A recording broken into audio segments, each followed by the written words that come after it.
CNG car ચાલકોને મોટો ઝટકો, સીએનજીના ભાવમાં તગડો વધારો, કાર ચલાવવી મોંઘી પડશે. પેટ્રોલ ડીઝલના આસમાને પહોંચેલા ભાવ બાદ હવે સીએનજી ગેસના ભાવમાં તગડો વધારો થયો છે. પેટ્રોલ અને સીએનજી ગેસના ભાવમાં જાણે રેસ ચાલતી હોય તેમ નવા માસથી ગુજરાત ગેસે સીએનજી ગેસના ભાવમાં કિલોએ ₹1.5 વધારો કર્યો છે. હવેથી પ્રતિ કિલો ગેસનો નવો ભાવ ₹77.76 ચૂકવવો પડશે. આ ભાવ વધારો આજથી જ લાગુ કરી દેવામાં આવ્યો છે. તો દાદરાનગર હવેલીમાં ₹78.66 1 કિલો સીએનજીને ચૂકવવા પડશે. આ સિવાય પાલઘર અને થાણેમાં ₹78.50 સીએનજીનો ભાવ વાહન ચાલકે આપવો પડશે. ત્યારે રાજસ્થાનમાં 1 કિલોનો સીએનજીનો ભાવ ₹82.31 ચૂકવવો પડશે.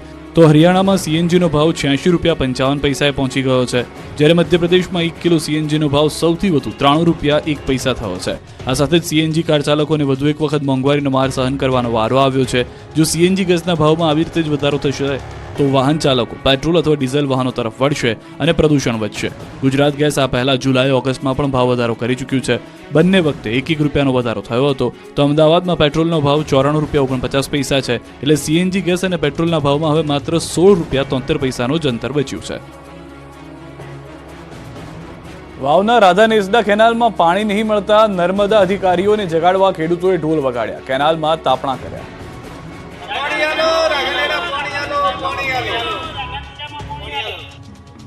પાણી વગર તરસ્યા વાવના રાધા નેસડાના ખેડૂતોએ ઢોલ વગાડી તંત્રને જગાડવા કર્યો પ્રયાસ. વાવ તાલુકાના છેવાડે રણની કાંધી આવેલા રાધા નેસડા ગામે ખેડૂતોને સિંચાઈ માટે કેનાલનું પાણી 1 માસથી મળતું નથી, જેને લઈ ખેડૂતોમાં રોષ જોવા મળ્યો છે. નર્મદા કેનાલના અધિકારીઓને જગાડવા ખેડૂતોએ ઢોલ વગાડ્યા તેમજ કોરી ધાકોર કેનાલમાં બળતણ કરી રોષ પણ ઠાલવ્યો હતો.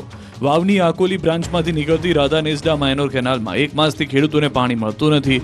કેનાલ કોરી ધાકોર પડી છે, જેને લઈ ખેતરોમાં પાક સુકાઈ રહ્યો છે. ખેડૂતોએ ખેતરોમાં મોંઘા દાટ બિયારણ ખેડ ખાતર નાખી બેઠા છે, પણ પાણી મળતું નથી. અધિકારીઓને ફોન કરે તો કહે પાણી મળી જશે. એજન્સીવાળા પાણી કાપી નાખે છે, જેથી પાણી મળતું નથી તેવા આક્ષેપો કર્યા હતા. જો આ સમસ્યાનો ઉકેલ નહીં આવે તો ખેડૂતોએ ભૂખ હડતાલ પર ઉતરવાની ચીમકી ઉચ્ચારી હતી. દિલ્હી મુંબઈ કોરિડોર હાઈવેનો 14 ગામના ખેડૂતોએ કર્યો છે વિરોધ. દાહોદથી નીકળતા દિલ્હી મુંબઈ કોરિડોર હાઈવેને લઈને ખેડૂતો વિરોધ કરી રહ્યા છે. દાહોદના 14 ગામના ખેડૂતો વળતરને લઈને મેદાને આવ્યા છે. જાલોદ તાલુકાના સરગ્રસ્ત 14 ગામના ખેડૂતો 17 મૂળભૂત સુવિધાઓને લઈને વિરોધ કરી રહ્યા છે. આ અંગે છેલ્લા 3 વર્ષથી માંગણીઓ કરી રહ્યા છે. આંદોલન અને આવેદનપત્રો આપી રહ્યા છે, છતાં તંત્રના પેટનું પાણી ન હલતા અંતે ફરી 14 ગામના લોકો રોડ પર ઉતર્યા હતા. તંત્ર હવે લેખિતમાં બાંહેધરી નહીં આપે તો 3 ડિસેમ્બરે રોડનું ચાલતું કામ બંધ કરવાની ચીમકી આપી છે. 2 ડિસેમ્બર બાદ માંગણી પૂરી કરવા માટે લેખિત બાંહેધરી નહીં આપે તો લોકો ઉગ્ર આંદોલન કરશે. 3 ડિસેમ્બરે ખેડૂતો પરિવાર સાથે હાઈવે પર ઉતરીને કામ બંધ કરાવશે. ટીઆરપી અગ્નિકાંડના સૂત્રધાર સાગઠિયાને કોર્ટમાં પરિવારને મળવા દીધા, નાસ્તાની મોજ કરાવી. રાજકોટમાં 27 લોકોને ભરખી જનાર ટીઆરપી ગેમ ઝોન અગ્નિકાંડની ઘટનાના સૂત્રધાર એવા મનસુખ સાગઠિયાને કોર્ટમાં બોગસ મિનિટ્સ બુક બનાવવાના કેસમાં હાજર કરાયો. ત્યારે નિયમ મુજબ આરોપીને કોર્ટમાં રજૂ કરવાના હોય, તેની બદલે પોલીસે તેમને પરિવાર સાથે બેસીને કેસ શરૂ થયા પહેલા અને હિયરિંગ બાદ જલસા કરાવ્યાની ચોંકાવનારી ઘટના પ્રકાશમાં આવી છે. મનસુખ સાગઠિયાને ચીફ જ્યુડિશિયલ મેજિસ્ટ્રેટની કોર્ટમાં લાવવામાં આવ્યા હતા. આ દરમિયાન મનસુખ સાગઠિયા પરિવારજનો અગાઉથી જ કોર્ટમાં આવી ગયા હતા. પોલીસે પરિવારજનો સાથે કોર્ટરૂમની બહાર જ સત્સંગ કરાવી દીધો હતો અને ત્યારબાદ બપોરે 1 વાગ્યા સુધીમાં કેસનું હિયરિંગ થઈ જતા અને નવી તારીખ પડી જતા મનસુખ સાગઠિયાને કોર્ટની પરવાનગીથી સીધો જેલમાં લઈ જવાના બદલે કેદ પાર્ટીના કર્મચારીઓએ નવી કોર્ટના પાર્કિંગમાં જ મનસુખ સાગઠિયા અને તેના પરિવારજનોને બેસાડીને ફરવા આવ્યા હોય તેવા જલસા કરવા મોકળું મેદાન પૂરું પાડ્યું. સાગઠિયાએ પરિવારજનો સાથે 1 કલાક કરતાં વધુ સમય પસાર કર્યાની હકીકત પ્રકાશમાં આવી. કોઈ પણ કેસના આરોપીને કોર્ટમાં લવાય ત્યારે કોઈને પણ મળવા દેવાની કે ખાવા પીવાની વસ્તુ આપી શકાતી નથી, તેનું ઉલ્લંઘન કરાતું જોવા મળ્યું છે. અંબાજીમાં વેરો ન ભરતા લોકો સામે તવાઈ 26 મિલકત સીલ મારવામાં આવશે. યાત્રાધામ અંબાજીમાં તંત્ર વેરો ન ભરતા લોકો સામે તવાઈ બોલાવવાનું શરૂ કરી ચૂક્યું છે. અંબાજીમાં અનેક સંસ્થાઓ મિલકતોએ કરોડો રૂપિયાનો વેરો ભર્યો નથી, જેથી ધર્મશાળા, રહેણાંક મકાન અને દુકાનવાળાઓ પાસેથી લાખો રૂપિયાની વેરા વસૂલાત માટે કામગીરી શરૂ કરવામાં આવી છે. તાલુકા વિકાસ અધિકારી સહિત અંબાજી ગ્રામ પંચાયત સ્ટાફ તથા વહીવટદાર એક્શન મોડમાં જોવા મળ્યા હતા અને મોટી વેરા વસૂલાતવાળી મિલકતને સીલ કરવાની કામગીરી શરૂ કરવામાં આવી છે, જેને લઈને વર્ષોથી વેરા નહીં ભરનાર વેરા બાકીદારોમાં ફફડાટ ફેલાયો છે. 26 ઉપરાંત મિલકતોને સીલ મારવામાં આવશે. અંબાજી શહેરમાં 6 કરોડ ઉપરાંતની વેરા વસૂલાત કરવામાં આવશે. જોકે હાલમાં મોટી રકમના બાકીદારો સામે આ આકરા પગલાં ભરવામાં આવતા ડરનો માહોલ ઊભો થયો છે.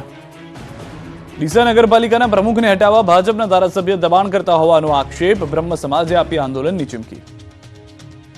ડીસા નગરપાલિકામાં ભાજપનો આંતરિક વિવાદ સપાટી પર આવી ગયો છે. ભાજપના ધારાસભ્ય ડીસા નગરપાલિકાના પ્રમુખ સંગીતાબેન દવેને હટાવવા માંગતા હોવાનો બ્રહ્મ સમાજે આક્ષેપ કર્યો છે, જેને લઈને ડીસાની પંચ પરગણા બ્રહ્મ સમાજની વાડીમાં જિલ્લાના બ્રહ્મ સમાજના આગેવાનો એકઠા થયા હતા. બ્રહ્મ સમાજના આગેવાનોએ આક્ષેપ કર્યો કે ડીસા નગરપાલિકાના મહિલા પ્રમુખ સંગીતાબેન દવેને પ્રમુખ પદ પરથી રાજીનામું આપવા માટે દબાણ કરાઈ રહ્યું છે. ડીસાના ધારાસભ્ય પ્રવીણ માળી પક્ષમાં ખોટી રજૂઆતો કરી સંગીતાબેનને પ્રમુખ પદેથી હટાવવાની કોશિશ કરી રહ્યા હોવાનું જણાવ્યું. મહત્વનું છે કે 14 મહિના પહેલા જ સંગીતાબેન દવેની પ્રમુખ તરીકે વરણી કરાઈ હતી. જોકે સંગીતાબેન દવેને પ્રમુખ બનાવતા ડીસા નગરપાલિકાના ભાજપના સભ્યોએ તેમનો વિરોધ કરીને રાજીનામા આપવાની ચીમકી ઉચ્ચારી હતી. જોકે તે બાદ મામલો થાળે પડ્યો, પરંતુ ત્યારબાદ ધારાસભ્ય પ્રવીણ માળીના જૂથ નગરપાલિકાના પ્રમુખને કામ ન કરવા દેતા હોવાના આક્ષેપ અવારનવાર થતા હતા, જેથી ડીસામાં બ્રહ્મ સમાજના આગેવાનો એકઠા થયા અને ચીમકી ઉચ્ચારી હતી કે જો બ્રહ્મ સમાજની બહેનને ભાજપ નગરપાલિકાના પ્રમુખ પદ પરથી રાજીનામું આપવા દબાણ કરાશે તો તે લોકો ભાજપ સાથે છેડો ફાડી ઉગ્ર આંદોલન કરશે. નવસારીમાં ધાર્મિક વૈમનસ્ય ફેલાવવાના પ્રયાસમાં દંપતીની ધરપકડ, હિન્દુ સંગઠનોએ બોલાવી રામધૂન. નવસારીની ખાનગી શાળાના શિક્ષક અને તેની પત્ની સાથેનો કથિત ધર્માંતરણ પ્રવૃત્તિ સાથેનો વિડીયો વહેતો થયા બાદ હિન્દુ સંગઠનોમાં રોષ ફેલાયો છે. ખ્રિસ્તી સમુદાયના ધાર્મિક કાર્યક્રમોમાં હિન્દુ દેવી દેવતાનું અપમાન પણ થયું હતું. વિડીયો વાયરલ થતા હિન્દુ સંગઠનોમાં રોષ ફાટી નીકળ્યો હતો. જલાલપુર પોલીસ મથકમાં રામધૂન અને હનુમાન ચાલીસાનો પાઠ કરી વિરોધ નોંધાવ્યો. દંપતી સામે ફરિયાદ દાખલ ન થતા કેટલાક હિન્દુ સંગઠનના અગ્રણીઓએ જલાલપુર પોલીસ મથકનો ઘેરાવ કરી જય શ્રી રામના નારા બોલાવી કાર્યવાહી કરવા માંગ કરી, જે બાદ પોલીસને રેલો આવતા સરિતા નાસ્કર અને કમલ નાસ્કર વિરુદ્ધ ફરિયાદ બાદ ધરપકડ થઈ. શાળામાં ધર્માંતરણનો વાયરલ વિડીયો થયા બાદ પોલીસ ફરિયાદ કરવામાં આવી, જેને લઈને પોલીસે ધાર્મિક વૈમનસ્ય ફેલાવવાના પ્રયાસમાં દંપતીની ધરપકડ કરી. સમગ્ર કેસની તપાસ એસઓજીને સોંપવામાં આવી. દંપતીના મોબાઈલ કબજે લઈ એફએસએલમાં મોકલવામાં આવ્યા. નવસારીની 7th ડે સ્કૂલમાં શિક્ષક તરીકે ફરજ બજાવતા કમલ નાસ્કર અને તેમની પત્ની 8 થી 9 માસ પહેલા બારડોલીના બાબલા ગામના પ્રાર્થના સભા કરી હતી અને તે દરમિયાન ઉતારેલો વિડીયો વહેતો થયો હતો. કારમાં black film fancy number plate લગાડી હોય તો કાઢી નાખજો, મોરબીમાં પોલીસની મેગા ડ્રાઈવ. રાજ્યભરમાં પોલીસે નિયમો તોડતા કાર ચાલકો સામે તવાઈ બોલાવી છે. સઘન ચેકિંગ હાથ ધરવામાં આવી રહ્યું છે, ત્યારે મોરબી શહેર પોલીસે મેગા ડ્રાઈવ હાથ ધરી. મેગા પોલીસ ડ્રાઈવમાં એસપી, ડીવાયએસપી, એલસીબી, પીઆઈ સહિત 150થી વધુ પોલીસ કર્મચારીઓ જોડાયા. મેગા વાહન ચેકિંગ ડ્રાઈવમાં 1600 જેટલા વાહનોનું ચેકિંગ હાથ ધરવામાં આવ્યું. Black film, fancy number plate, licence વગરના વાહન ચાલકો સામે કાર્યવાહી કરાઈ. 89 વાહનો ડિટેન કરાયા. 250 વાહન ચાલકોને મેમો, 36 વાહન ચાલકો વિરુદ્ધ કેસ, નંબર પ્લેટ વગર ફેન્સી નંબર પ્લેટ, તૂટેલી નંબર પ્લેટના 80 કેસ, ડ્રિંક એન્ડ ડ્રાઈવનો 1 કેસ કરાયો. કુલ 1,18,000નો દંડ વસૂલાયો. અમદાવાદમાં ફ્લાઇટને બર્ડ હિટનું જોખમને રોકવા એરપોર્ટ પર ખાસ અવાજ કરતું ડિવાઇસ મુકાયું. અમદાવાદના એરપોર્ટ પર હવે બર્ડ હિટની ઘટનાઓ ભૂતકાળ બની જશે. અમદાવાદ એરપોર્ટ પર ફ્લાઇટ અને ટેક ઓફ લેન્ડિંગ દરમિયાન બર્ડ હિટની ઘટનાઓ પર નિયંત્રણ લાવવા માટે અવનવા સાધનો કે ટેકનોલોજીનો ઉપયોગ કરવામાં આવી રહ્યો છે. તેમ છતાં ચોમાસાની સિઝનમાં ફ્લાઇટને વારંવાર બર્ડ હિટ થતું જોવા મળે છે. એરપોર્ટની આસપાસ ટીટોડી, સંભડી, કબૂતર, કાંકણાસર જેવી વિવિધ પ્રજાતિના પક્ષીઓ મંડરાતા હોવાથી ટેક ઓફ કરતા અને લેન્ડિંગ કરતા વિમાનોને નુકસાન પહોંચાડે છે, સાથે પેસેન્જરોનો પણ જીવ જોખમમાં મુકાય છે. ત્યારે આવી ઘટનાને રોકવા રનવે પરથી પક્ષીઓને ભગાડવા ફોલો મી જીપ ઉપર ખાસ પ્રકારના અવાજ કરતું ઉપકરણ લગાવ્યું છે, જેમાંથી અવાજ આવતા પક્ષીઓ રનવે પરથી દૂર થઈ જાય છે. રનવેની આસપાસ મૂકવામાં આવેલું સોલારથી ચાલતા ડિવાઇસમાંથી વિવિધ પ્રકારના અવાજો આવે છે, જેનાથી પક્ષીઓ રનવે પર આવતા અટકે છે. ફ્લાઇટના લેન્ડિંગ ટેક ઓફ પહેલા જ અવાજ કરતા ડિવાઇસ રાખવામાં આવ્યા છે. વ્હીકલ માઉન્ટેડ એકોસ્ટિક ડિવાઇસ અકસ્માતો ઘટાડશે. ગુજરાતમાં સૌપ્રથમ વખત સુરતમાં એન્ટી નાર્કોટિક્સ યુનિટની શરૂઆત. ડ્રગ્સના રવાડે ચડેલા યુવાધનને સારવાર આપી વ્યસનથી દૂર કરાશે.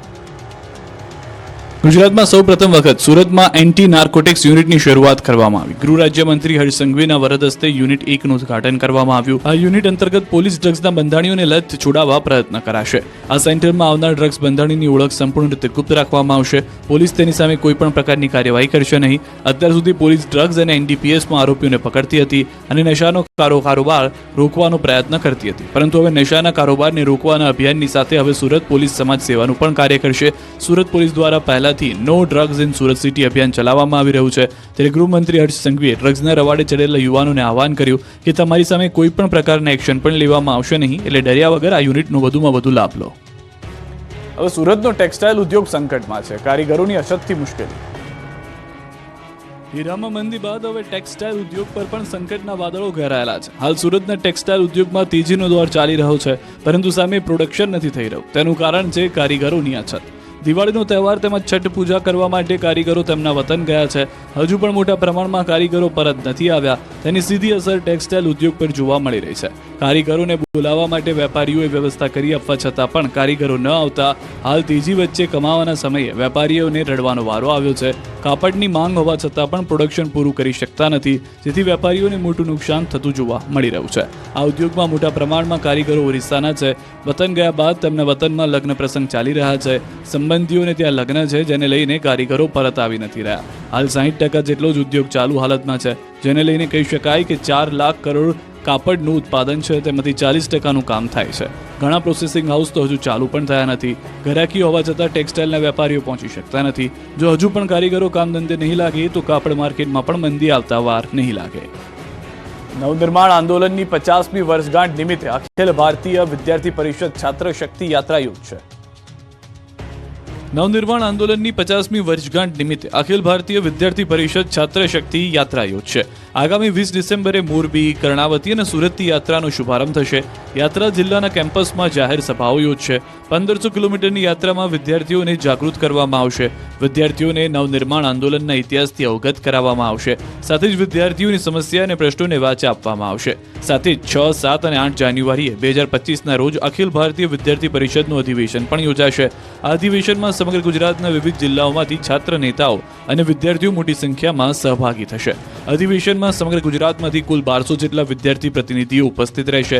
આ અધિવેશન છાત્ર શક્તિને ધગધગતી રાખવા અને ભારતીય શિક્ષણને ઉચ્ચતમ કક્ષાએ પહોંચાડવા માટે આ અધિવેશન માઇલસ્ટોન તરીકે પ્રસ્થાપિત થશે. સાથે જ વિદ્યાર્થીઓમાં નવીન ઉર્જા સંચય કરવાનું પણ કાર્ય કરશે.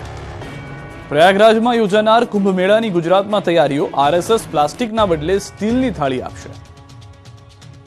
ઉત્તર પ્રદેશના પ્રયાગરાજમાં યોજાનાર કુંભ મેળાની તૈયારીઓ શરૂ થઈ ગઈ છે. ત્યારે આ કુંભ મેળો હરિત કુંભ મેળામાં બને તે માટે આરએસએસ દ્વારા અનોખું અભિયાન હાથ ધરવામાં આવ્યું.